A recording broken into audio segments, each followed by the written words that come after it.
شهيد ريبرتي كوشينا منا ساغن نامر حمو هوالك بيري خسني بوي بيري خسني كد دنا بخيراتنا حميادك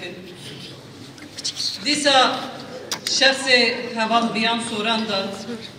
شهيدك گوتن کس نکاره روکا متاری بکر بوی پاراستنا گله خود بوی پاراستنا نرخی خود بوی پاراستنا سروک نتوی بدن خدانه بر آگر بونه حلقه که آگر دوراست بدن مشان الثورة ومشان القائد برسالة الرفيقة بيان ذكرت أني أريد أكون شمعة حول القائد من الحلقة اللي تكونت من استشهاد الكثير من الرفاق وأكون شمعة تضيء القائد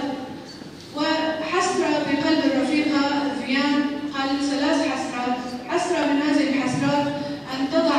رأسها على كتف القائد وتشم رائحة القائد. إن المرأة ناضلت وأسست هذه الثورة وكمن الذي تم انعقاده في 15 من الشهر الأول ذكرى تأسيس مؤتمر ستار.